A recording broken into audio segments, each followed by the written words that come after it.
Salve, turma querida! 26 de dezembro de 2024. Bom, primeira coisa que você deve estar pensando, olha, que cara maluco marcar aula dia 26 de dezembro. Pois é, pessoal. Acontece que nesse final de ano, muitas coisas foram aprovadas, principalmente no governo brasileiro, tanto que essa aula vai ter muito texto que você vai ter que olhar com calma. Eu nem vou aparecer tanto, tá? Prometo que você não vai ficar vendo essa feiura aí. Porque muitas coisas foram aprovadas e que impactam a vida da gente, né? Ainda está para aprovar um novo salário mínimo, que o presidente deve votar até o dia 31. E também farei isso, vou jogar aula lá para o dia 2 ou dia 1º, tal, porque não daria para gravar na quarta-feira, dia 25, né? Não teria nem como entregar para a escola a aula gravada. Então, gravando hoje, dia 26 de dezembro de 2024, a aula que vai de 18 a 26. Essa exceção porque tanto o Natal como o Ano Novo caíram numa quarta-feira, né? De fato, foi uma sucessão de tragédias. É ponte que cai, é acidente de ônibus, é avião que caiu em Gramado, é avião que caiu no Cazaquistão, acidentes constantes nas estradas. Isso acaba não sendo tema de atualidades para as provas, tá? A menos que seja um acidente aéreo que tenha repercussão internacional. Esse do Cazaquistão estão apurando se foi abatido pela Rússia, né? Mas eu não procuro não abordar esses temas aqui. Eu prefiro pegar temas que realmente eu acredito que possam e vão cair na sua prova. Então, esse esclarecimento inicial é porque você vai ver uma aula com muito texto e você vai ter que olhar como era e como ficou, como era e como ficou. O governo aprovou muita coisa nesses últimos dias, tá? Então, eu optei por trazer essas aprovações, porque é exatamente na calada, na surdina dessas medidas, tal, muita gente está trabalhando, né? E eles vão pegar vocês aí de calça curta, porque a pessoa, não, desliguei do mundo, não tem mais nada a ver. Não é bem assim, tá? Principalmente porque são mudanças muito significativas, tá certo? Então acompanha comigo aqui e aproveita a promoção que eu concluí os livros de questões de atualidades de 2024. Agora o próximo que eu vou lançar só em 2025, tá? Vamos lá então, sem mais delongas? Vamos voltar aqui para os slides. Pequenininho. Deixa eu para cá. Aqui estão os endereços, né? Eu sempre procuro... o fato é que eu selecionei notícias importantes, mas a maioria das notícias era sobre Natal, e aí acabei não publicando muita coisa no Instagram, não. E se você tem interesse em adquirir os livros, é só mandar uma mensagem no WhatsApp, que a gente conversa e eu informo aí Cada vez que eu olho para essa foto, eu vejo os meus 20 quilos a menos que eu perdi, né? Manda o WhatsApp, que aí cada exemplar é R$25, eu estou fazendo uma super promoção. Se pegar os 5 livros que tratam de 2024, você vai pagar, seria quanto? 5? 125, você vai pagar 70, tá? Então, nada de grupo, de WhatsApp, nada disso, é só porque eu mando para o PDF, a pessoa manda o Pix, eu envio para o PDF. Vamos lá que tem muito texto, tá? Depois eu vou desaparecer daqui. Semana de 18 a 26 de dezembro de 2024. Uma exceção. Pronto, tá aí, ó. Impactante para... né, isso não vai envolver escolas de concursos, não, porque não são escolas regulamentadas pelo MEC, né? Mas aquilo que tem a ver com o MEC, o Senado... E a ideia é a seguinte, a ideia é que o Lula aprove, sancione logo isso esse ano, para entrar em vigor já no ano letivo de 2025. O que é do que eu estou falando? Senado aprova projeto que limita o uso de celulares nas escolas. O governo espera que a medida entre em vigor no próximo ano. Texto restringe o uso para fins didáticos, de acessibilidade ou para a segurança do próprio aluno. Então tem algumas ressalvas. Lembrando que a cidade foi inspirada no modelo da cidade do Rio de Janeiro, tá? E inclusive foi um vereador do Rio, que agora é deputado, que fez o projeto. E alguns estados, como São Paulo, já havia proibido o uso do celular, que o mundo inteiro está agindo nessa forma. Saindo daí, o que diz o texto? Como eu falei, é importante vocês olharem para esses slides. Então, quem é assinante do Vencendo Concursos vai ter o PDF. A proposta também possibilita o uso de aparelhos. Bom, o texto proíbe o uso de smartphone durante a aula, mas também no recreio e no intervalo, para as crianças brincarem e terem contato maior entre elas. A proposta também possibilita o uso de aparelhos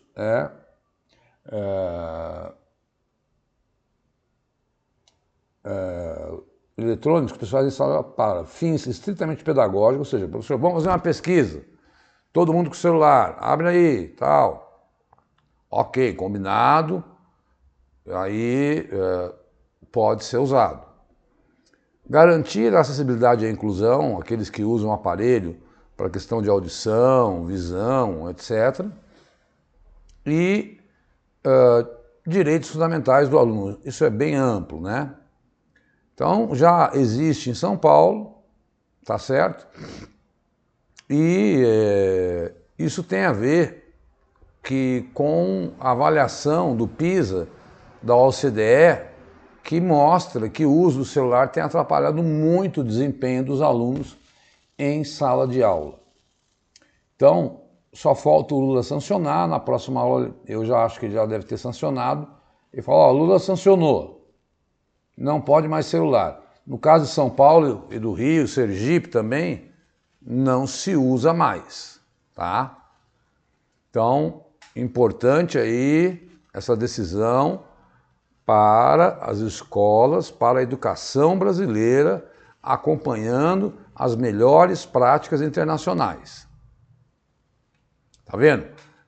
Isso foi na quarta-feira, 18 de dezembro, que eles aprovaram.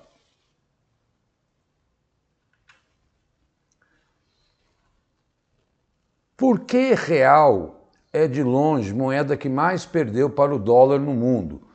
E o que esperar de 2025?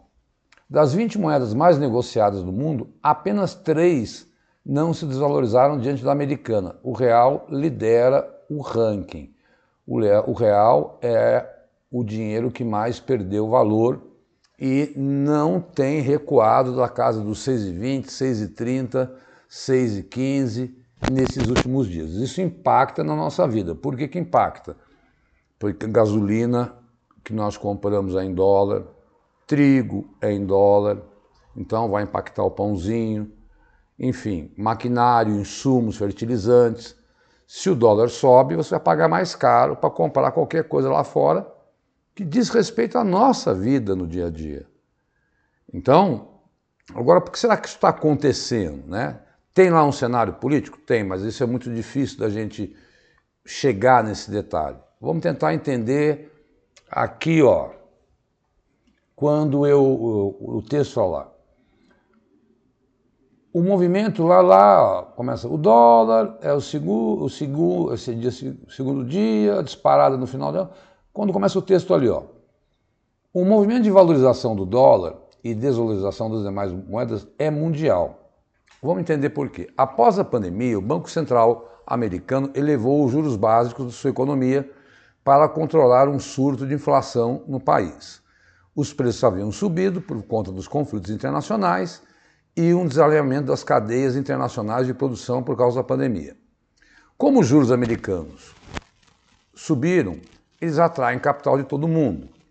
Investidores são atraídos pela perspectiva de bons retornos em papéis de baixo risco, como é Olha, quanto é que paga no Brasil? 12%. Quanto é que paga nos Estados Unidos? 2%. Eu prefiro ter a certeza de ganhar 2% nos Estados Unidos do que no Brasil. Eu não sei se as coisas vão, se o Brasil vai pagar. Foi o que aconteceu na Argentina, né? Quando o capital sai desses outros países, existe uma grande demanda nos mercados por dólares e uma oferta grande de moeda estrangeira, o que provoca a valorização do dólar e a desvalorização das demais, como é o caso do real. Uma combinação de fatores, a economia brasileira aquecida, o baixo desemprego e dúvidas sobre a trajetória da dívida pública, sobre a capacidade do governo de equilibrar as suas contas com seu pacote fiscal, recentemente anunciado, que eu vou analisar aqui, leva muita gente a especular o que pode acontecer com o dólar. Mesmo o governo aprovando um pacote de ajuste fiscal, que eu vou detalhar agora para vocês. Então é isso, é que nem banana. Se tem muita banana no mercado, o valor dela cai. Se tem pouca banana, o valor sobe. Ou seja, o dólar está saindo do Brasil. Estão procurando outros lugares. Tanto que o que o governo faz? O governo tem lá 350 bilhões de dólares de reserva, que é para dizer, olha, eu tenho dinheiro em caixa, vocês não se preocupem, eu tenho como pagar. Aí o governo está começando a vender esse dólar, já vendeu mais de 30 bilhões de dólares. Por quê? Para o preço cair, para jogar dólar no mercado e o preço diminuir. Não está resolvendo muito, né? Então, ainda mais com essa questão da mudança nos Estados Unidos, a gente fica mais instável, né? Na política internacional. Mas antes de chegar nesse ajuste, saiu essa notícia, olha, população indígena que vive em cidades passa a de áreas rurais, aponta a censo de 2022. Mais da metade, 54% dos indígenas, vivem em áreas urbanas. Antes era 36%. Ao todo, a população indígena brasileira é de 0,5%, né? 1.700.000 indígenas existem no Brasil. Lembrar que eram 4 milhões quando os portugueses chegaram. Ao que se atribui, né, essa mudança? Segundo Fernando Damasco, eu sempre pego o texto dos analistas, né, gerente de territórios tradicionais do IBGE, a população que vive em áreas urbanas ultrapassou por 3 fatores. Mudança no método de pesquisa do censo, maior autoafirmação dos indígenas como tais, especialmente nas cidades, possivelmente, né, por uma luta, lutar contra um preconceito, né, e uma maior taxa de fecundidade e redução da mortalidade indígena. Isso representa também, logicamente, a realidade brasileira. 87% da população brasileira vive em áreas urbanas. É lógico que existe todo o imbróglio para a gente proteger os índios que vivem em áreas rurais. Mas esse é um dado que eu chamo sempre a atenção para a radiografia do Brasil, tá? Então tá aí, dados do censo eu sempre digo que são super importantes. Bom, finalmente, no dia 20 de dezembro, olha só, o recesso começando no dia 21, corte de gastos, um pacote aprovado pelo Congresso em negociação com o governo federal. A proposta era maior, para cortar mais gasto, o que eles chamam de desidratar. Não foi um corte como se queria, por isso o dólar ainda manteve nesse patamar. Eu vou pegar os principais pontos desse pacote, porque tem coisas sérias, como, por exemplo, vai diminuir em R$10 aquilo que eles pensavam que seria o valor do salário mínimo. Tá? Quando anunciar o novo salário mínimo, eu venho aqui e trago para vocês. Tá certo? Então, foi aprovado, né? E como foi negociado com o governo, eu acho que pouco vai mudar, ou quase nada vai mudar. o que causa impacto, olha lá o último parágrafo. Alguns pontos do pacote foram desidratados, que causam impacto no valor da economia com o pacote de gastos. Inicialmente, o governo previa poupar 375 bilhões em 5 anos. Por que o governo quer mostrar isso? É aquela velha história. Quando você gasta aquilo que você ganha, você mostra segurança familiar. E segurança, no caso dos estados, para que investidores coloquem dinheiro. Então, o governo gastando muito, ele acaba não atraindo investimentos externos, o que faz até que o dólar saia daqui. Então, o governo, para dar uma demonstração que fez a lição de casa, levou esse pacote para cortar gastos, foi aprovado no Congresso dia 20 de dezembro. Por isso eu gravaram essa aula no dia 26. Diogo, o que cortou? Vamos pegar, a gente não vai fazer, porque senão fica um negócio, a aula ficaria de 80, 100 minutos. Vamos pegar os pontos principais, porque o noticiário já resumiu isso pra gente, tá? E aí, como eu falo, assinou o Vencendo Concursos, tem acesso a isso. Ficou numa letra pequena, mas vamos lá. Salário mínimo. Atualmente, a política de valorização leva em conta a soma da inflação medida pelo INPC com o índice real do PIB de 2 anos anteriores. A nova regra fixa que a alta do salário mínimo continua prevendo um aumento acima da inflação, com base no PIB, mas limita o crescimento das despesas dentro do arcabouço fiscal, que crescem no máximo 2,5%.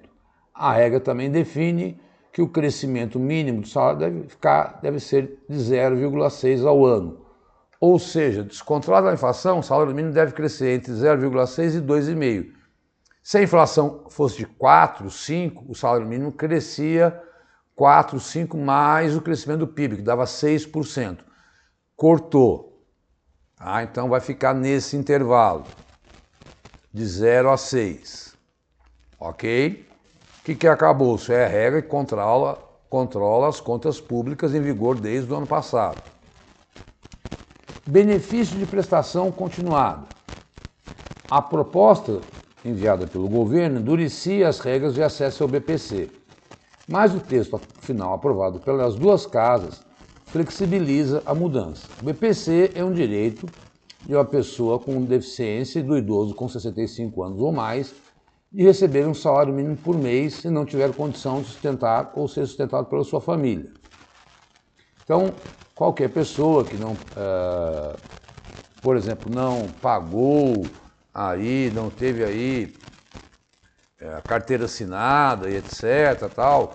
Eu conheço um feirante aí, um ex-sogro meu, que nunca se registrou. Ele era beneficiário do BPC, porque ele não tinha carteira assinada. Muita gente que trabalha na informalidade, quando chega nessa idade, requisita o BPC. Pois bem, então vamos lá. Como é hoje? Atualmente tem direito ao benefício pessoa com deficiência ou idoso com renda mensal per capita inferior a 1/4 do salário mínimo. O governo havia enviado para o Congresso a definição de que a pessoa com deficiência é aquela incapacitada para a vida independente e para o trabalho. Como ficará? A redação aprovada diz que a concessão do BPC fica sujeita à avaliação que conclua que o benefício tem deficiência de grau moderado ou grave e mantém a definição mais ampla prevista hoje na legislação para a pessoa com deficiência. Esse texto deve ser vetado no governo momento da sanção. Vamos esperar para ver. Né? Então, mexeu no BPC especial para pessoa com deficiência. Porque muitas empresas contratam pessoas com deficiências leves, né? Então, salário mínimo mexendo, BPC mexendo. Vamos ver o que mais mexeu? Ficou pequeno, pessoal, mas é porque para poder colocar tudo aqui. supersalários do funcionalismo.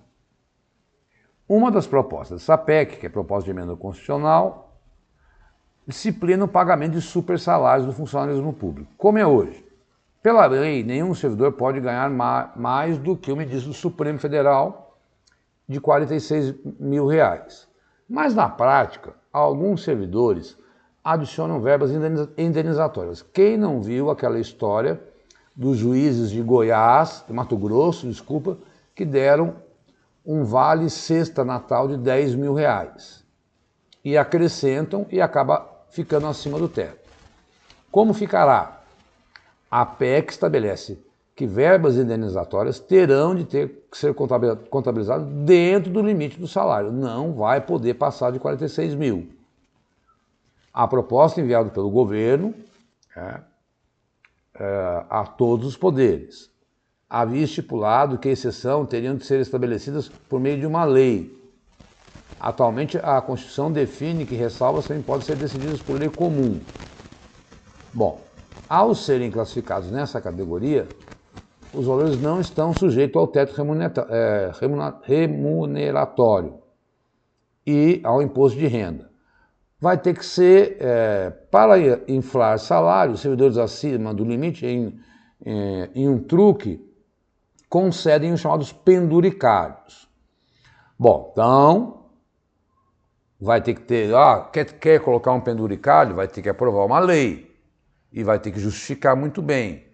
É um absurdo, juízes, desembargadores ganhando 115 mil aí no Brasil e você sabe que a imensa maioria ganhando pouco, né? Um salário mínimo. Outra mudança, abono salarial, que é uma espécie de 14º salário pago pelo governo aos trabalhadores pobres. A PEC busca restringir gradativamente quem tem direito a esse benefício. Como é hoje?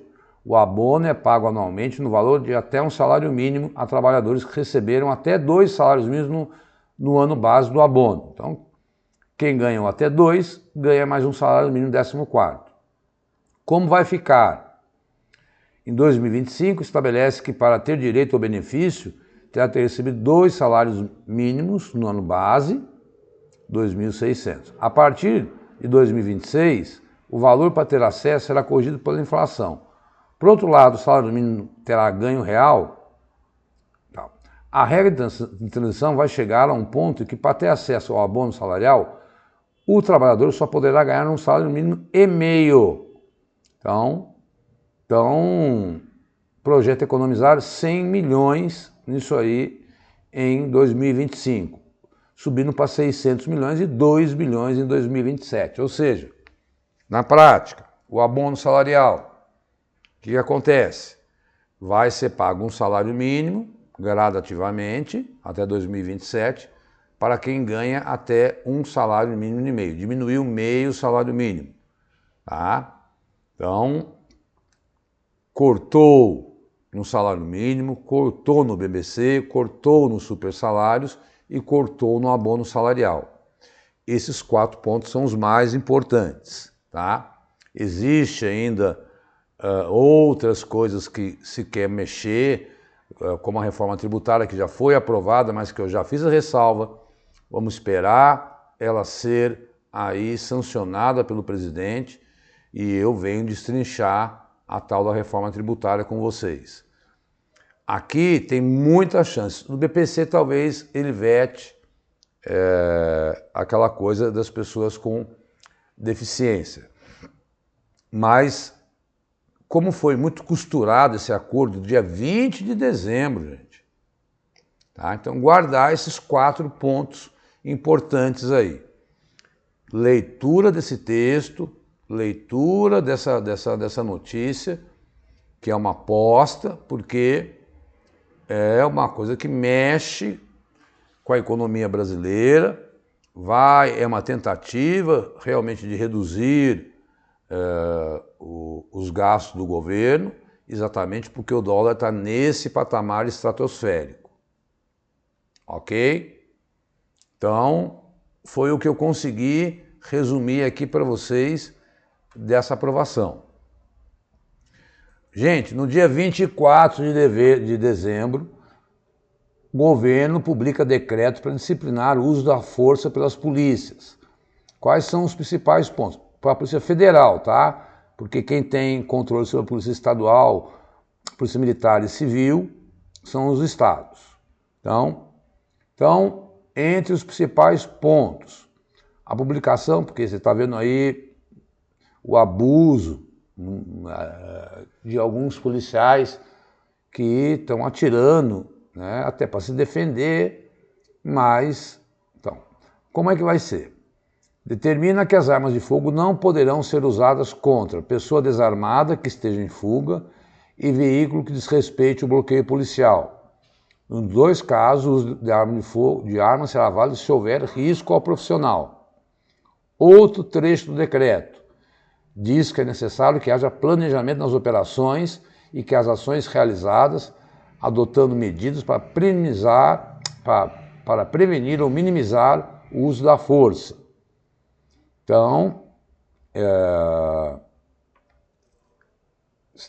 aí também vai ter novas diretrizes de como a polícia deve agir e tal. Agora, não serão, como eu falei, cuidado, que pode ser a pegadinha. Não, quem comanda a Polícia Militar de Santa Catarina, da Paraíba, do Rio Grande do Norte, é o governador. Então ele é que tem que tomar conta disso. Aí vai pegar a Polícia Penal, principalmente a PRF, tá? A Polícia Federal, desculpa. Então, as policiais penais são também dos estados. 24 de dezembro. Olha aí, celular, mudança nos cortes dos gastos do governo, disciplinando as Forças Armadas. Olha quanta coisa sendo aprovada.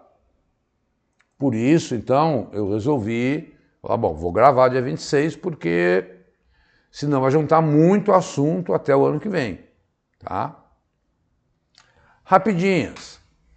Astronautas chineses batem recorde de caminhada espacial mais longa. Ficaram 9 horas e 6 minutos do lado de fora da Estação Espacial Tiangong, né? A marca era dos dois americanos em 2001. É uma corrida pelo espaço. A corrida pelo espaço, entendam, modificou. A corrida pelo espaço era uma questão da Guerra Fria. Hoje, a corrida pelo espaço é para tentar se beneficiar do uso de tecnologias, de estudos. Por exemplo, foi dentro da estação espacial que está lá rodando no planeta que eles fizeram estudos de como curar a catarata, por exemplo. Então, até esse tipo de coisa, por causa da gravidade, eles conseguem fazer estudos que não se fazem aqui. Bem como ver se encontra água na Lua e em Marte, porque dali eles poderiam construir foguetes movidos a essa água e que poderiam ir para outros lugares. Então, veja, tem uma outra função. Gente, eu tenho contado a várias aulas e tem que assistir às aulas anteriores, né? Aproveita esses dias de descanso, dá uma olhadinha, põe em dia atualidades. Taiwan e China sempre aí com problemas, né? E olha lá, já vou falar mais sobre isso. O gabinete presidencial de Taiwan conduziu seu primeiro exercício simulado em escalada militar com a China. Disseram, primeiro exercício militar, já que está numa escalada militar com a China. Disseram várias fontes, agências de notícia Reuters, enquanto ele enfrenta novas ameaças militares chinesas, eles no dia 26 fizeram exercícios militares. Tudo isso com a ajuda de dinheiro e armamento americano. Sempre digo por quê. Taiwan é o maior produtor de chips do mundo. E a China reivindica Taiwan como sua. Então, é uma resposta que só escala a tensão num conflito que não existe oficialmente. Mas eu não duvido que uma hora eu chegue... Gente, a China invadiu Taiwan. Eu tenho que dar essa notícia.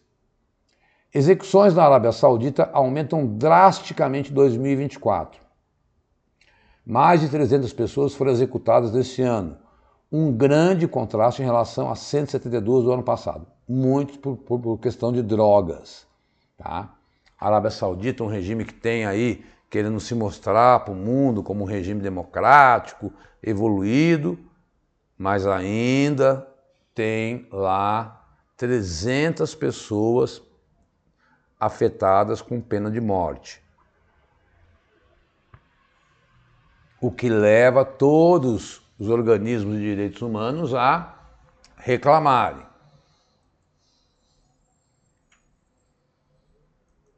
Essa é muito legal de pensar. Legal não, né? É uma tragédia, mas legal para poder pensar no plano do Trump, que eu tenho dito aqui. Deportações nos Estados Unidos atingem nível mais alto desde 2014. Ao todo, 271 mil imigrantes foram enviados de volta no último ano fiscal. Documento divulgado na quinta-feira, dia 19. Então, o recorde anterior foi 257 mil deportações em 2019, durante o governo Trump. Por que será que aumentou muito esse ano? Porque isso foi o alvo da campanha lá nos Estados Unidos, na campanha das eleições americanas, o Trump dizendo que vai deportar 1 milhão. Olha, o máximo que o Trump conseguiu foi 257 mil. Ele vai ter que aumentar em 4 vezes esse número, né? Especialistas alertam para o alto custo dessa medida. Segundo cálculos, seria necessário cerca de 8 bilhões de dólares para viabilizar as deportações em massas, incluindo custos com investigação, prisão, detenção, processamento e transporte. Além disso, há preocupação com o impacto econômico. Setores como agricultura e hospitalidade, que dependem fortemente de mão de obra imigrante, podem enfrentar escassez de trabalhadores. Foi o que eu conversei sobre a última aula na questão dos sírios que estão saindo da Europa e voltando. A Europa comemorando, estão mandando embora os sírios. Quem é que faz aquilo que se chama de trabalho sujo, trabalho de mão de obra braçal, que o europeu não quer fazer, que o americano não quer fazer? Será que eles têm mão de obra para isso? Ok, é uma mudança na tecnologia que pode substituir. Mas o recorde foi 250, ele quer mandar 1 milhão por ano. E são 11 milhões de imigrantes, tá?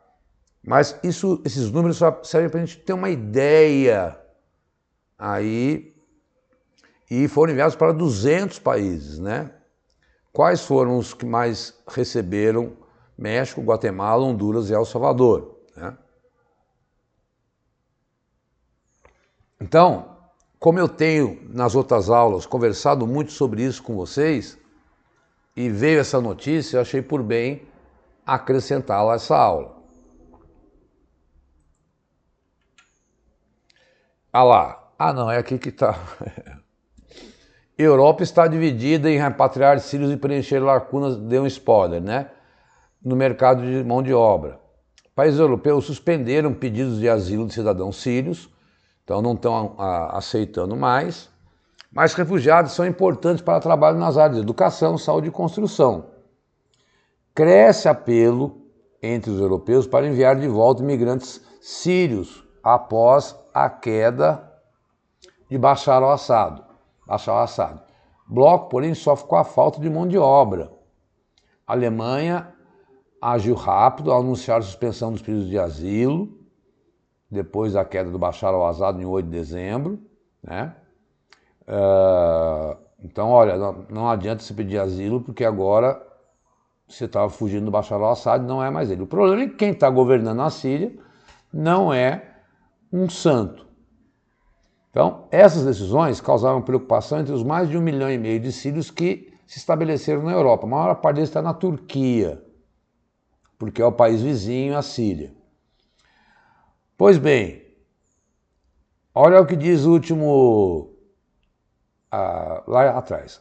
A Natácia Caracas, analista de políticas da Think Tank Centro de Empresas Europeias, com sede em Bruxelas, afirma que a União Europeia intensificou recentemente os esforços para devolver um número maior de refugiados aos seus países de origem, antes da deposição de Assad, apesar da enorme demanda por trabalhadores no continente. Há uma necessidade urgente em toda a União Europeia de lidar com a escassez de mão de obra, mas também com a exploração do trabalho, especialmente dos trabalhadores migrantes em situação irregular. Agora, porém, há o risco de priorizar o retorno possa acabar ofuscando essas outras prioridades. Então, tanto Estados Unidos como Europa, eu quero mandar o pessoal embora de volta. Você tem gente para colocar no lugar dessa mão de obra que muitas vezes você não tem? Eis uma pergunta que a gente vai ter que acompanhar no ano de 2025, o que vai acontecer. Daqui a pouco começa uma política. Tragam, venham para cá. O Canadá já faz isso. O Canadá tem uma política de pedido de trabalhadores, né? Então, é muito delicado essa história de expulsar e conviver com o imigrante. A população em geral acha que o imigrante é um estorvo. Ela não tem essa análise política e números mais detalhados para saber qual é o impacto que isso pode trazer na economia e no custo da mão de obra.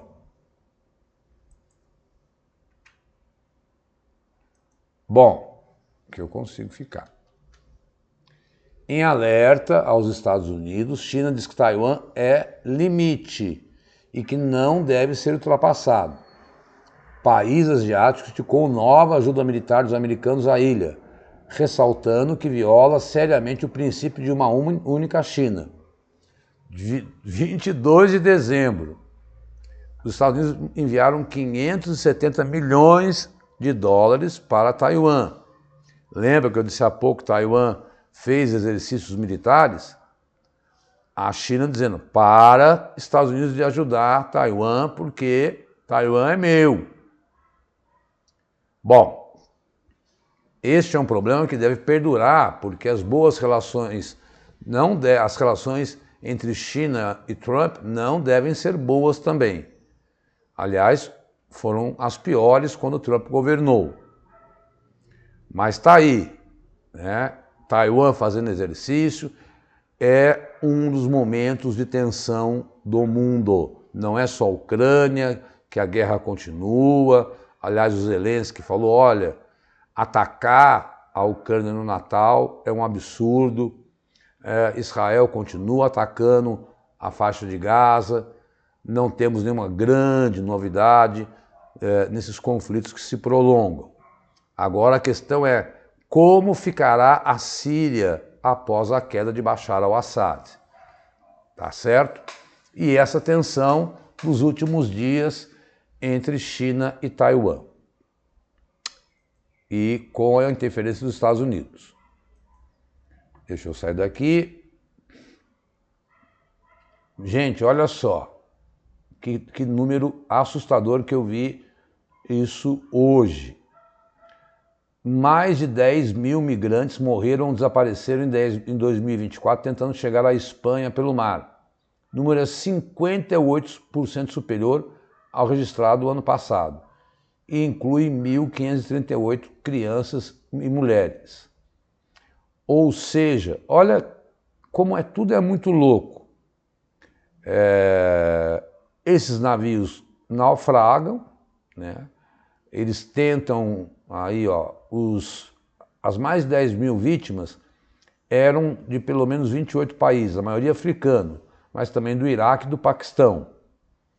A chegada de imigrantes às Ilhas Canárias, por sinal, via de entrada da imigração irregular na Espanha, quebraram um novo recorde esse ano, superando do ano anterior.